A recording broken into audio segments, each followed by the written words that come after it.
امشب در 24 تحریم‌های جدید واشنگتن علیه برنامه هسته‌ای ایران. 2 روز بعد از اعلام خبر مذاکرات مستقیم با تهران، وزیر خزانه‌داری آمریکا گفته تلاش ایران برای دستیابی به سلاح هسته‌ای ثبات منطقه‌ای و امنیت جهانی رو در خطر قرار داده. تأکید روسیه بر حل تنش‌های ایران و آمریکا از طریق دیپلماسی. مسکو میگه جهان از تهدیدهای بی‌پایان علیه ایران خسته شده. و 1 روز بعد از پایان سفر نتانیاهو به واشنگتن، CNN میگه نخست وزیر اسرائیل درباره موضوع ایران دست خالی برگشته. از استودیوی ایران اینترنشنال این 24 است با فرداد فرهزاد. بینندگان ایران اینترنشنال در ایران و سراسر جهان سلام و وقت بخیر. ابهام‌ها درباره مذاکرات ایران و آمریکا که قرار شنبه در عمان برگزار بشه همچنان ادامه داره. آمریکا میگه مذاکره مستقیمه، اما تهران تاکید میکنه گفتگوها قرار غیر مستقیم باشه و طبق دستور و نظرات رهبر جمهوری اسلامی پیش بره. همزمان وزارت خزانه‌داری آمریکا اعلام کرده 5 نهاد و 1 فرد مستقر در ایران رو به دلیل حمایت از فعالیت‌های هسته‌ای جمهوری اسلامی در فهرست تحریم‌ها قرار داده. همکارم سمیرا قرایی از کاخ سفید به ما پیوسته. سمیرا، زمان زیادی تا شروع این دیدار یا مذاکره یا هر چی که بخوایم اسمشو بذاریم باقی نمونده. از تهران واکنش‌هایی داریم، در آمریکا هم همزمان تحریم‌های جدیدی وضع شده. اوضاع چه هست در آستانه این مذاکرات؟ فرد زمان زیادی نداریم و یک نقل قولی رو هم آقای ایگناسیوس از نویسندگان واشنگتن پست فاش کرده، نوشته از یک از مقام‌های آگاه دولت آقای ترامپ این رو شنیده که اگر در رابطه با مذاکره مستقیم ایالات متحده با جمهوری اسلامی به یک توافقی نرسه که این مذاکرات مستقیم انجام بشه، حتی ممکنه آقای ویتکوف به عمان نره. یعنی این نقل قولی است که افراد آشنا به این موضوع داشتند به آقای دیوید ایگناسیوس گفتند و در نتیجه با شنیدن این نقل قول هست که یک مقدار اصلا آینده آنچه که در روز شنبه، یعنی آنچه که روز شنبه رو خواهد داد، یک مقداری حتی تحت شعاع اون قرار میگیره و ما بعد به این فکر کنیم که حتی ممکنه این دیدار انجام نشه با توجه به این مسئله که اطرافیان آقای ویتکوف مطرح کردند. نکته دیگری که وجود داره همین تحریم های هسته‌ای است که بهش اشاره کردید. از 20 ژانویه به بعد، به ویژه از اوایل فوریه به بعد که اون یادداشت ریاست جمهوری رو آقای ترامپ امضا کرده، ایالات متحده مجموعه تحریم هایی که علیه جمهوری اسلامی وضع کرده در حوزه های مختلف بوده، حوزه پهپادی بوده، حوزه نیابتی های جمهوری اسلامی در منطقه بوده. این اولین باره در این بیش از 70 روز که تحریم هسته‌ای دارن وضع میکنن و هر آنچه کردن در این مدت، هر تحریمی که وضع کردند کاملا همسوس با آنچه که در یادداشت ریاست جمهوری آمد، فارغ از این که به دنبال مذاکره، به دنبال توافق با جمهوری اسلامی بودند. این تحریم ها هم که شاهدش بودیم امروز وضع شد از سمت خزانه‌داری. کمتر از 48 ساعت بعد از اینکه آقای ترامپ گفت مذاکره مستقیم خواهند کرد، علیه 5 نهاد بوده، علیه 1 فرد، مجید مسلط بوده. مجید مسلط مدیر عامل یک شرکتی است که با سازمان انرژی اتمی ایران کار می‌کرده، سازمان تسا که تأسیسات سانتریفیوژی تولید می‌کنه که پیشتر هم اسرائیل بهش حمله کرده بود. اونها نهادهای وابسته به اینها رو تحریم کردن. مشخصا بحث هسته‌ای است، یعنی خیلی روشن برنامه هسته جمهوری اسلامی و به ویژه برنامه سانتریفیوژی که برمیگرده به غنیسازی رو ایالات متحده الان داره هدف قرار میده. با چنین اخباری است که قرار هست به استقبال روز شنبه بریم که دیداری ببینیم آیا شکل میگیره نمیگیره، چقدر اون حرفایی که اطرافیان ویتکوف زدن درست و معتبر بوده. اینها همه چیزهایی که بعد ببینیم. اما در این میان یک نکته دیگری که وجود داره و بسیار هم در این 24 ساعت راجبش نوشتن اینه که آیا جمهوری اسلامی و ایالات متحده صرفاً راجب هسته‌ای صحبت خواهند کرد یا نه. مسائل دیگر مهمترینش بحث موشک‌های بالستیک ایرانه، اون رو هم وسط خواهند آورد یا بحث نیابتی هم وسط خواهند بود. آقای عراقچی در الجزایر گفته که ما تنها راجع به هسته‌ای صحبت می‌کنیم و لا غیر، راجع به رفع تحریم و اینکه ما اطمینان بدیم که ما دنبال بمب هسته‌ای نیستیم. یعنی آقای عراقچی اون ساختاری که داره میبینه اینه که بریم دنبال رفع تحریم، در ازاش هم ما ثابت کنیم که ما دنبال بمب اتم نبودیم، یک چیز شبیه آنچه که در برجام رخ میداد. از این طرف از سمت ایالات متحده حقیقت این است که بسیار روشن نیست. یعنی یک جا آقای ترامپ از این صحبت میکنه که جمهوری اسلامی نباید به بمب اتم دست پیدا بکنه، از طرف دیگه میشنویم که کلیت برنامه هسته‌ای باید تعطیل بشه. بین این دوتا یک کهکشان فاصله است و بین این دوتا جزئیات فنی بسیار زیادی وجود داره که آقای ویتکاف که سابقه دیپلماسی نداره روشن نیست چطور میتونه راجع به این جزئیات فنی صحبت بکنه که جمهوری اسلامی 15 سال به خاطرش رفته اومده و بلند شده و میدونه چطور بتونه توی مذاکرات اون چیزایی که مد نظر خودش رو از نظر فنی به دست بیاره. اگر قرار باشه که بخشی از برنامه هسته‌ایش رو نگه داره، اون دیگه خیلی جزئیات فنی میشه. اگر که ایالات متحده بخواد کلیت برنامه چیده بشه، اون دیگه ممکنه که اصلا یک سد بسیار بزرگی در مسیر این صحبت‌ها پیش پای ایرانی بگذاره که به احتمال زیاد نمیپذیره که به کل بخواد برنامه هسته‌ایش رو تعطیل بکنه. ممنونم از تو سمیرا قرای همکارم از کاخ سفید در واشنگتن دی سی با ما. دوشنبه 18 فروردین بود که دونالد ترامپ در نشست خبری با نتانیاهو در اتاق بیضی اعلام کرد مذاکرات مستقیم با ایران روز شنبه آغاز میشه. ترامپ همون روز تاکید کرد فردای بی‌توافق روزی خطرناک برای ایران خواهد بود. ساعتی بعد نور نیوز نزدیک به شورای عالی امنیت ملی ایران نوشت اظهارات ترامپ درباره مذاکره بخشی از یک بازی روانی و رسانه‌ای. بامداد 19 فروردین عباس عراقچی در پستی در شبکه اکس نوشت این دیدار غیر مستقیم و در عمان برگزار میشه. کمی بعدتر او یادداشتی در واشنگتن پست منتشر کرد و باز نوشت توپ در زمین آمریکاست و ایران هرگز در برابر تهدید به گفته او تسلیم نمیشه. بعد از ظهر سه‌شنبه سخنگوی کاخ سفید بار دیگه بر مستقیم بودن مذاکرات تاکید کرد و گفت اگر طرف ایرانی توافق نکنه روزگارشون سیاه خواهد شد. 20 فروردین عباس عراقچی در الجزایر به خبرنگاران گفت موضوع هسته‌ای تنها موضوع مورد گفتگو در عمان خواهد بود. النر دیپلمات سابق آمریکا در مذاکرات هسته‌ای با ایران و حالا پژوهشگر ارشد دیپلماسی در مؤسسه خاورمیانه از استودیوی ما در واشنگتن به ما پیوسته. آقای ایر، خوشحالم که بعد از مدت‌های طولانی شما رو دوباره می‌بینم. پیش از هر چیز ازتون بپرسم موقعی که از زبان دونالد ترامپ شنیدید که ایالات متحده مذاکرات مستقیم با جمهوری اسلامی خواهد داشت، آیا غافلگیر شدید؟ انتظارش رو داشتید؟ یعنی ببین، اصل مطلب این است که مذاکرات شروع شود. اگر مستقیم باشد یا غیر مستقیم باشد این اهمیت چندانی نداره. یعنی به نظر خام من بهتر است اگر مذاکرات مستقیم بشه و امکان دفع الوقت یا وقت کشی بیشتر است با این مذاکرات غیر مستقیم. ولی آنچه اهمیت داره شروع مذاکرات در عمان. یعنی از این نظر من خیلی خوشحال هستم که آخر عاقبت این مذاکرات شروع شود به زودی و انشالله به طور موفقیت آمیز ادامه پیدا کند.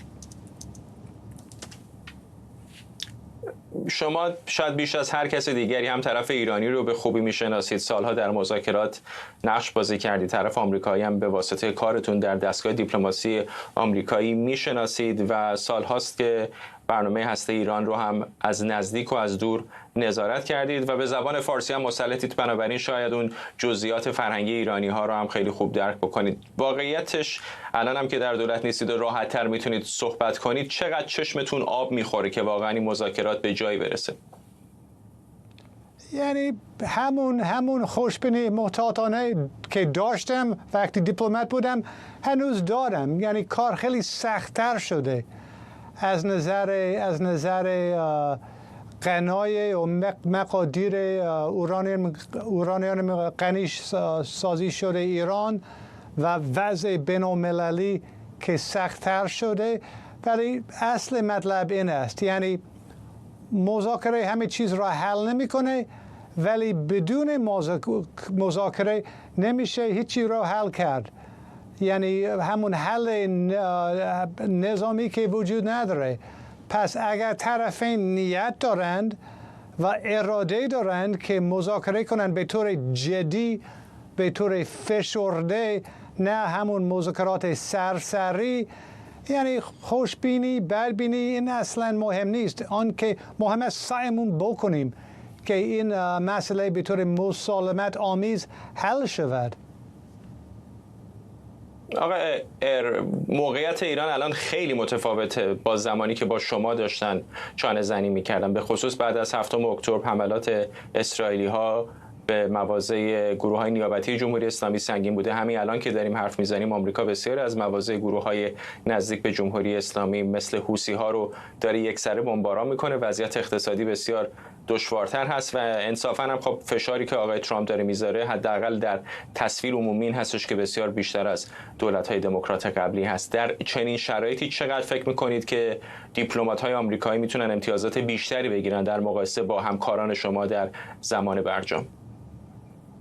یعنی سوالتون چیه؟ دوباره تکرار کنید اینو. مقصودم این هستش که به نظر میرسه که ایران در موقعیت دشوارتری قرار داره از زمانی که داشت با شما مذاکره میکرد. آیا فکر میکنید که این دست آمریکایی ها رو بازتر میکنه که امتیازات بیشتری بگیرن، از جمله حرفی که آقای ترامپ میزنه که برنامه هسته ایران کاملا نابود بشه؟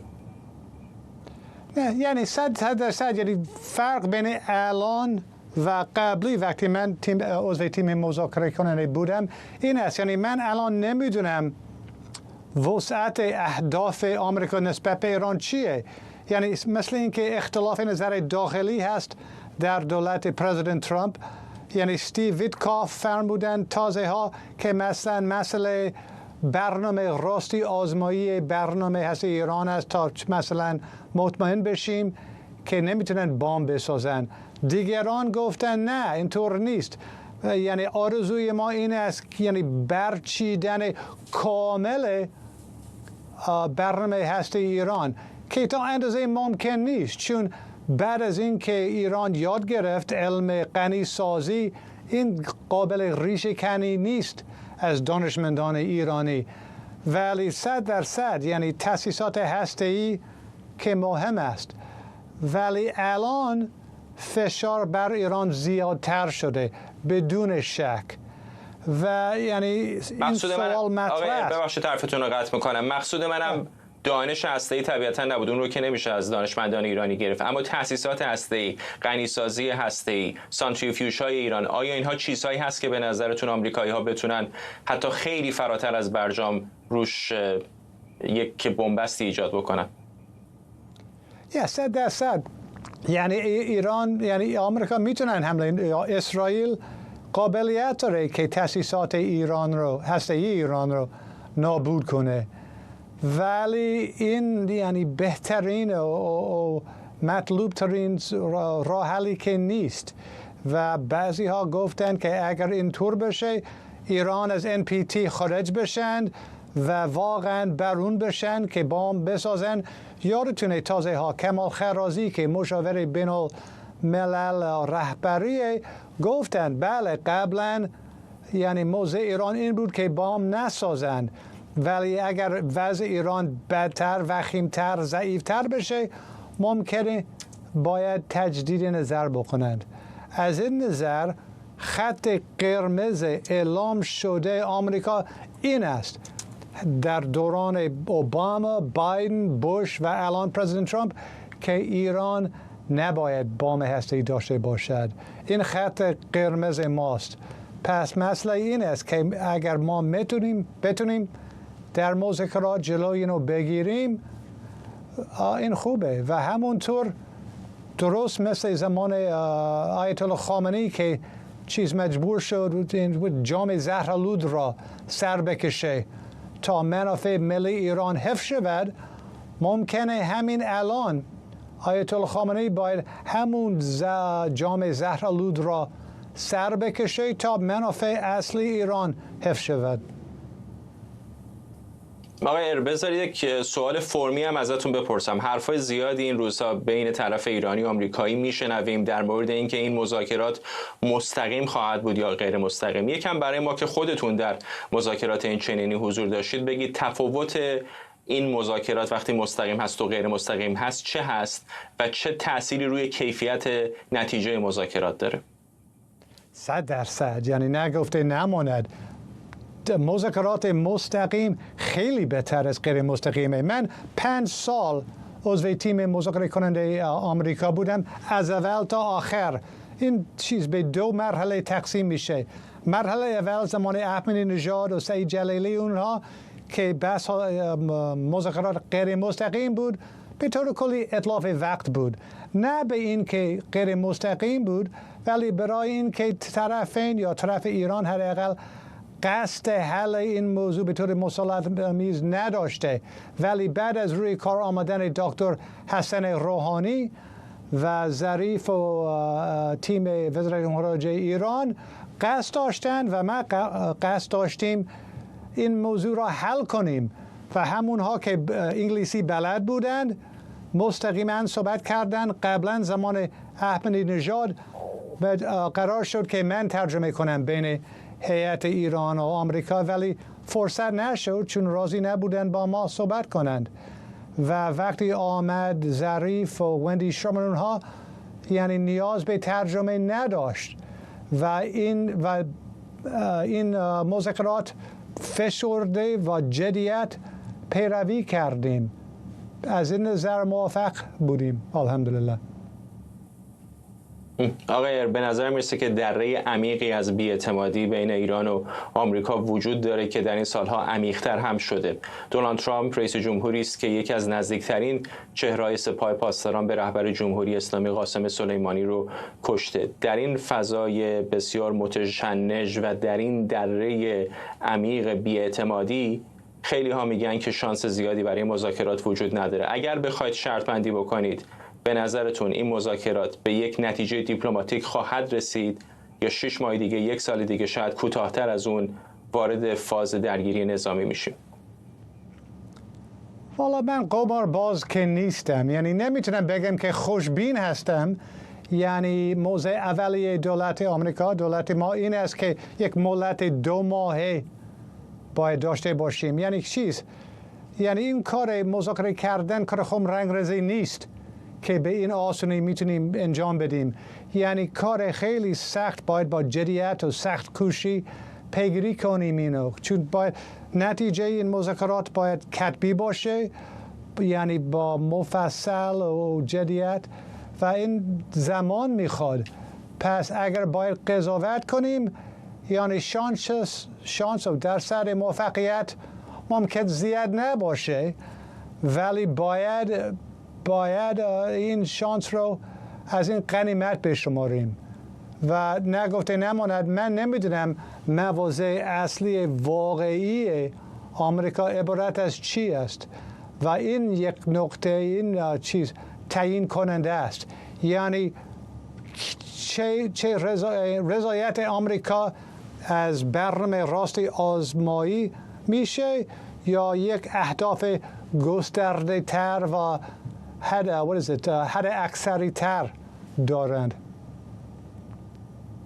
آقای همون موقع هم که برجام حاصل شد نظرات متفاوتی در موردش بود. بعضیا میگفتن که نتیجه مذاکرات خوبی است، برنامه هسته ایران رو بسیار محدود میکنه. خیلی دیگرها از جمله اسرائیلی ها، بعضی از اپوزیسیون ایرانی و طبیعتا دونالد ترامپ میگفتند که این معامله بدی است و دست ایران رو در طولانی مدت برای از سرگیری برنامه نظامی هسته‌ایش باز میکنه. الان که بیرون دولت هستید و شاید آزادتر بتونید حرف بزنید، واقعا اگر بخواید یک نگاه منصفانه بکنید به برجام، آیا وارد هست به نظرتون بعضی از این انتقاداتی که متوجه برجام بود؟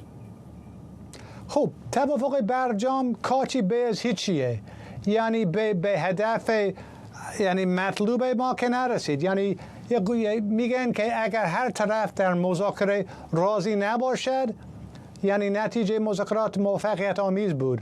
ما که تا اندازه ناراضی بودیم. اوباما که اعلام کرد ما ترجیح میدیم که ایران اصلا غنی سازی نمیکنه، که اینو بعید میدونم، یعنی نشد. یعنی مجبور شدیم یه چیزی کمتر از اون قبول کنیم.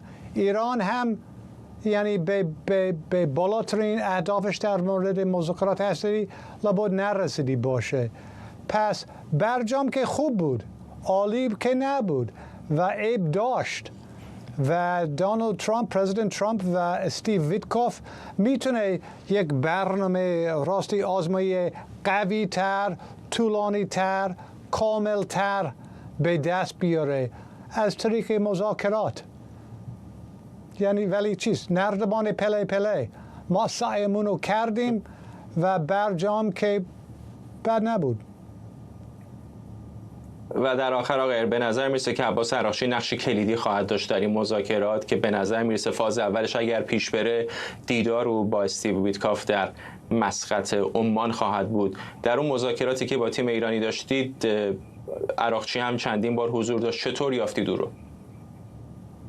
چطور یافتم؟ یعنی سید عراقچی، ببین همه دیپلمات‌های ایرانی در دوران دکتر روحانی که خیلی وظیفه شناس بودند، خیلی حرفه‌ای بودند، ولی یعنی اصل مطلب بین اونها و اونهایی که قبلا مذاکره کردن نیت نظام بود.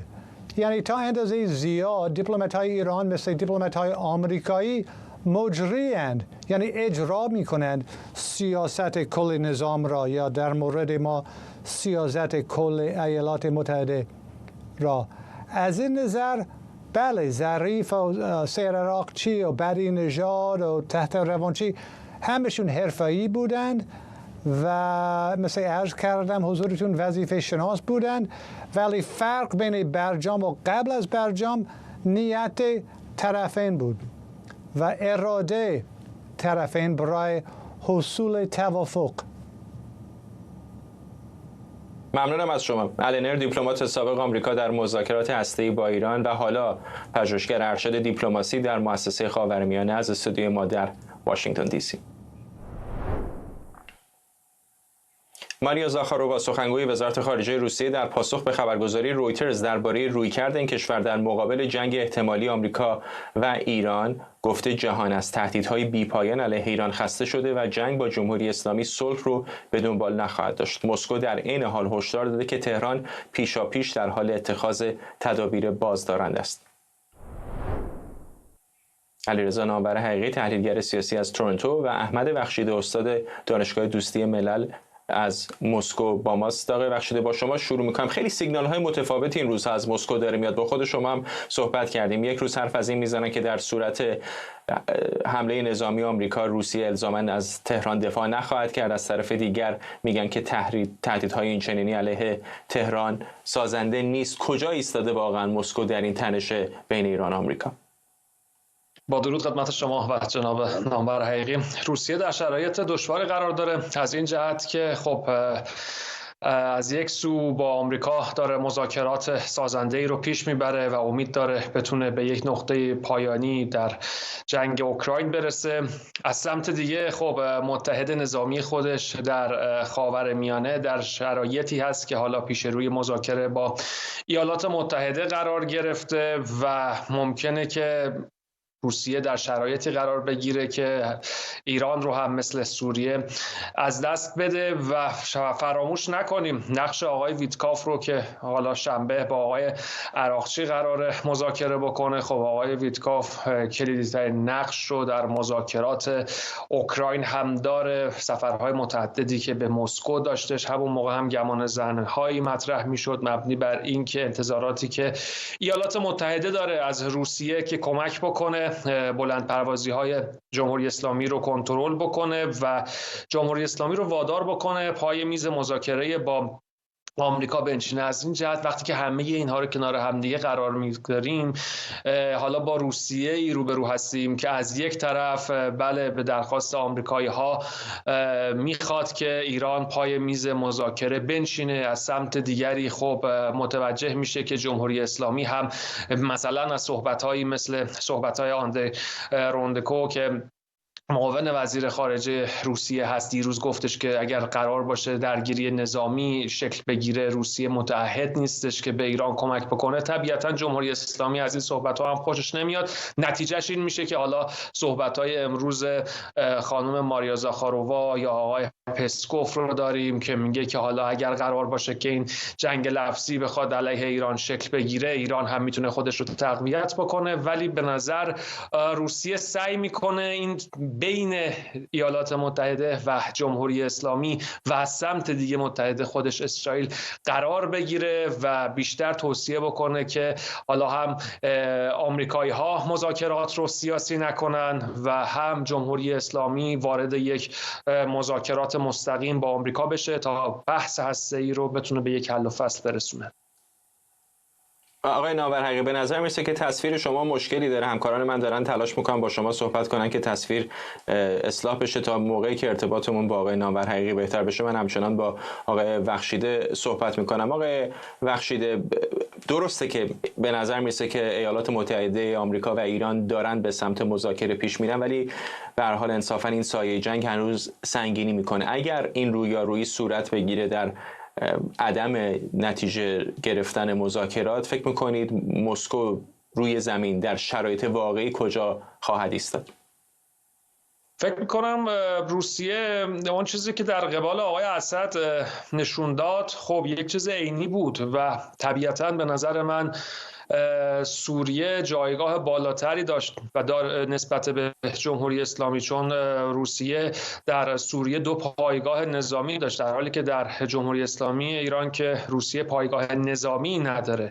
از این جهت اگر که واقعا خدای نکرده شرایط به یک سمتی پیش بره که ما شاهد تقابل نظامی باشیم، یعنی حمله نظامی از سمت آمریکا و اسرائیل به سمت ایران باشیم، خب همونطوری که فکر می‌کنم دیگه فصل الخطاب مواضع روسیه رو دیروز در پارلمان روسیه معاون وزیر خارجه‌اش در همون زبانی که داشت توافقنامه بلند مدت ایران و روسیه امضا می‌شد، یک سیگنال بسیار مهمی بود به سمت خود آمریکایی‌ها که روسیه این پیام رو داد که امضای این سند علیرغم اینکه همکاری‌های دفاعی و نظامی امنیتی رو دنبال داره، اما به این معنا نیستش که اگر تقابلی شکل بگیره روسیه از ایران کمک میکنه و به نظر میرسه که روسیه ترجیح میده یک سمت بی‌طرف بایسته که همونطور که عرض کردم موضوع اوکراین طبیعتاً برای روسیه بسیار بسیار مهمتر هستش و نقش آقای ویتکاف که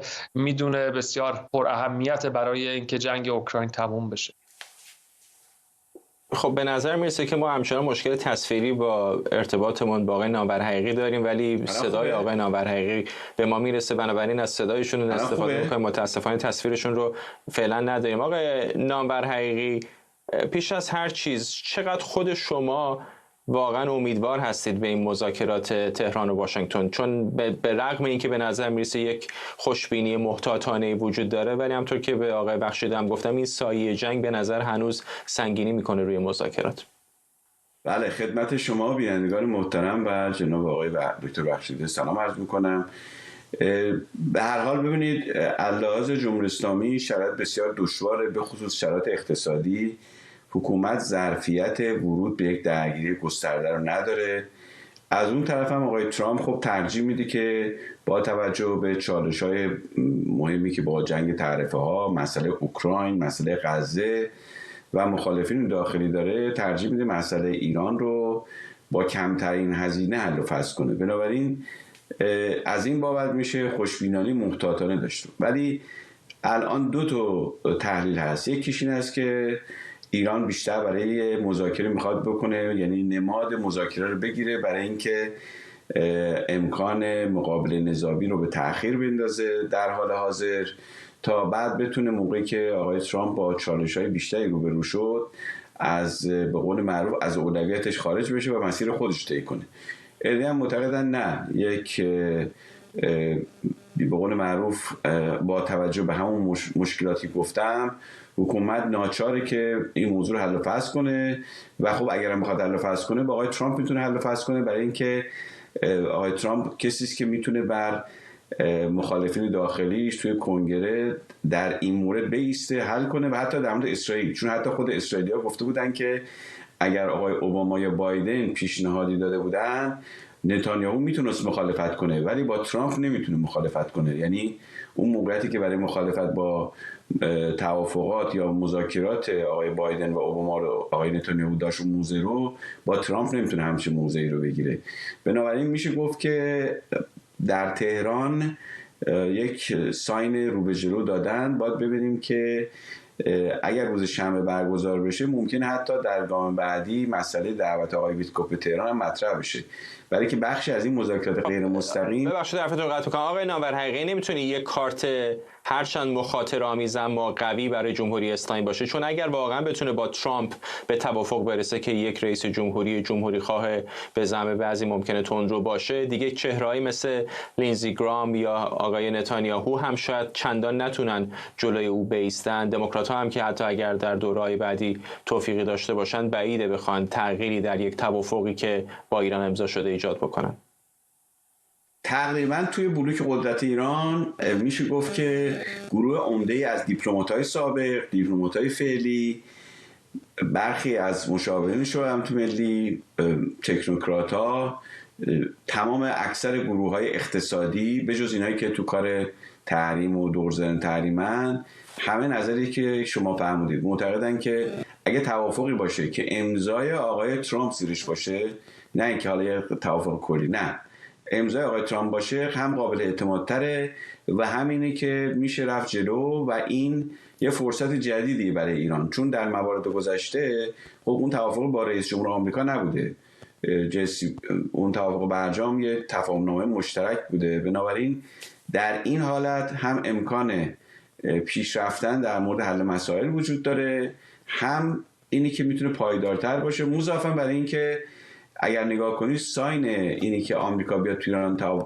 سرمایه گذاری کنه که خب ساین جدیدیه برخلاف برجام، نشون دهنده اینه که حاکمیت متوجه شده اهمیت موضوع رو و متوجه شده که اگر بخواد توافقی کنه این توافق باید جنبه‌های اقتصادی هم داشته باشه و اما به هر حال مخالفین زیادی داره، هم در داخل حکومت و هم در پلیرهای توی منطقه. این سطحی که بالاخره آقای ترامپ معتقده که باید حل فصل همه جانبه بکنه، ولی معلوم نیست که حالا ایران آماده باشه در مورد همه موضوعات مستقیما صحبت کنه، هرچند که به نظر میرسه در مورد هسته‌ای حاضر مستقیم صحبت کنه، در مورد موضوعات دیگه میتونه زمان دیگری تعیین کنه.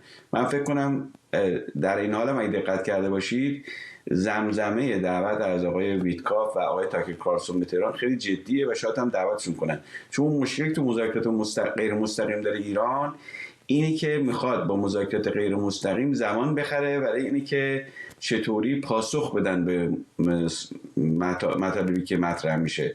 یعنی اون که مذاکره میکنه اختیار تصمیم گیریش محدوده برخلاف نماینده آمریکایی، ولی خب اگر آقای ویتکوف دعوت کنن مستقیم تهران، در نتیجه همونجا میتونن پاسخها رو نیازی نیست رفت و برگشت و همون توی تهران میتونن بهش پاسخ بدن.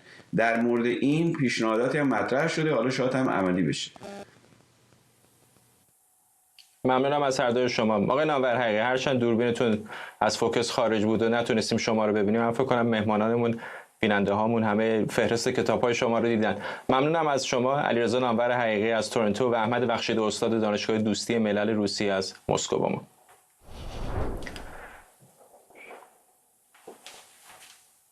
بیننده برنامه 24 هستید از ایران اینترنشنال. در آستانه گفتگوها میان ایران و آمریکا که بنا به اعلام رسمی از شنبه کلید میخوره، نیویورک تایمز در مطلبی نوشته دونالد ترامپ فقط توافقی رو خواهد پذیرفت که از توافق دوران اوباما سختگیرانه تر باشه.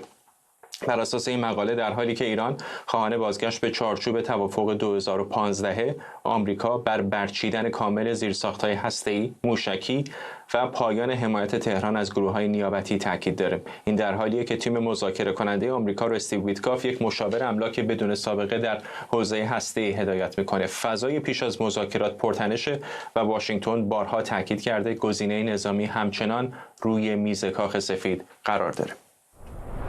ابراهیم روشندل، دیپلمات سابق و کارشناس امنیت ملی و مسائل استراتژیک از واشنگتن دی سی به ما پیوسته. آقای روشندل، شما چطور می‌بینید اگر این ملاقات استیو ویتکاف و عباس عراقچی یک در مسقط صورت بگیره و دو به مذاکرات مستقیم بیانجامه، آیا میشه فضایی رو دید که در این درخواست‌های حداکثری دونالد ترامپ از جمهوری اسلامی تهران رضایت بده و به یک توافقی برسن؟ بله، خیلی ممنون از دعوتتون.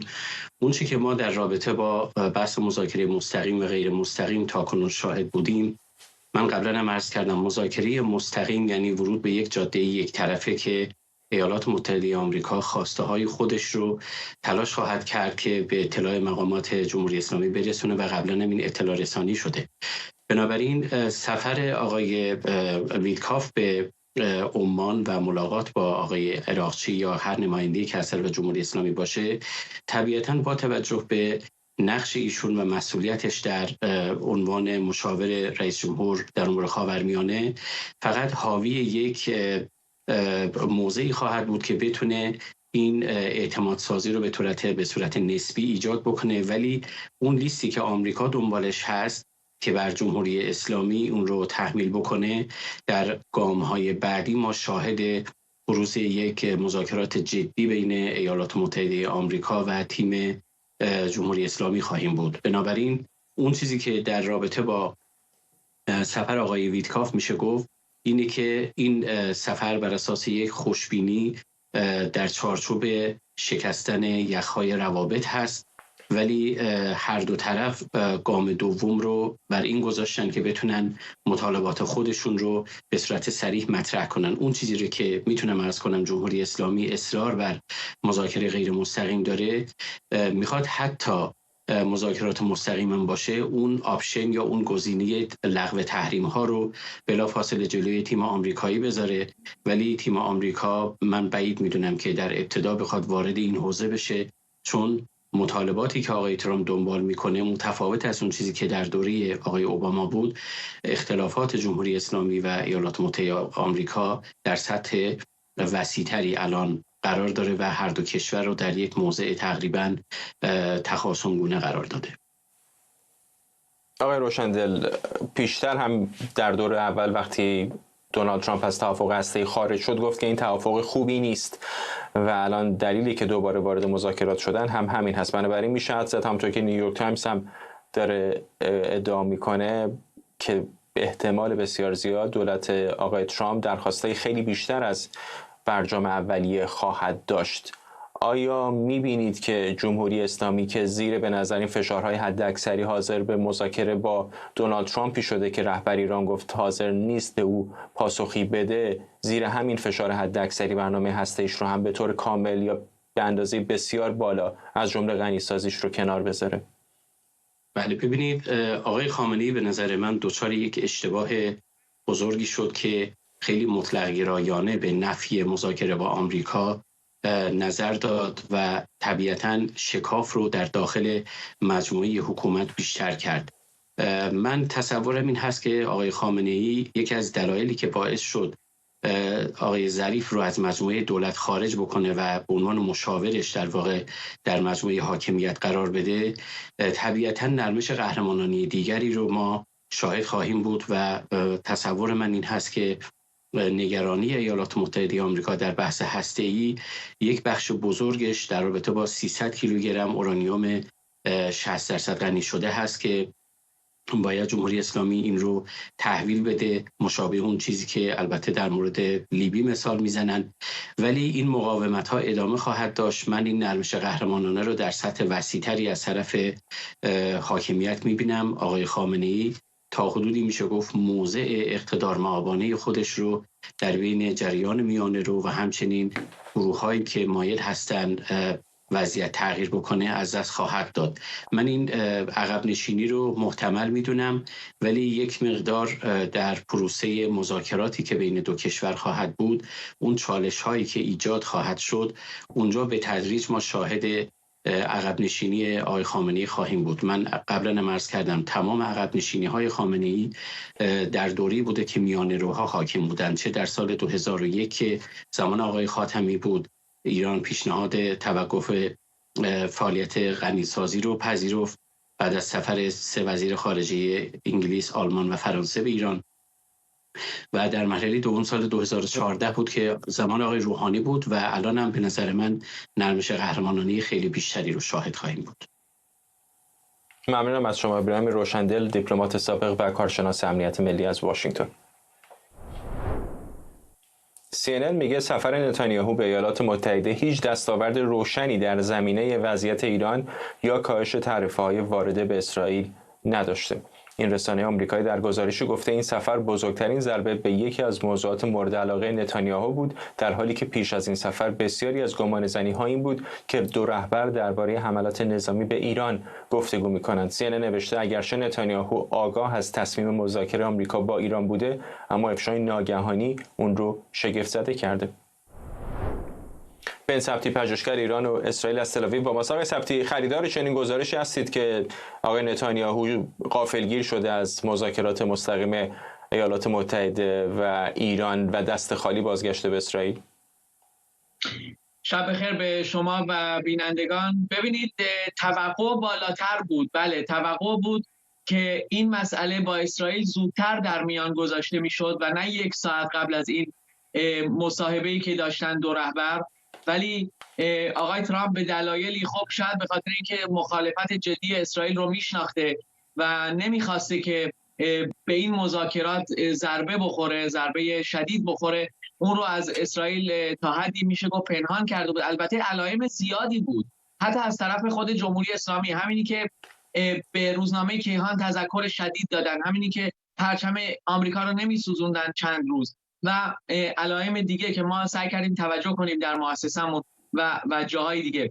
ولی ببینید وقتی یک توقع پیش میاد و چشمهای مثلا دولت اسرائیل معطوف بوده به اینکه بله همه چی رو با ما در میون میذارن، بعد اون دلخوردگی و سرخوردگی خب بیشتر میشه. ولی در واقع این مسئله سمبولیک میشه گفت اسرائیل پشت سر گذاشته. چیزی که الان برای اسرائیل مهم هست نظارت بر این مذاکرات، اینی که دولت آقای ترامپ دل نده به طرف جمهوری اسلامی و با اون دروغ‌ها و با اون راه‌هایی که جمهوری اسلامی 10 سال روش کار کرده برای دور زدن مثلا فشارهای واقعی بیاد به عنوان چیزهای سمبولیک مثلا بند بکنن، به قول معروف حالا مذاکره مستقیم باشه، غیر مستقیم باشه، در این اتاق باشه، چیزهایی که جمهوری اسلامی واقعا خیلی تخصص داره در گمراه کردن مذاکره. اونجا رو باید الان نظارت کنه، فشار وارد کنه. امشب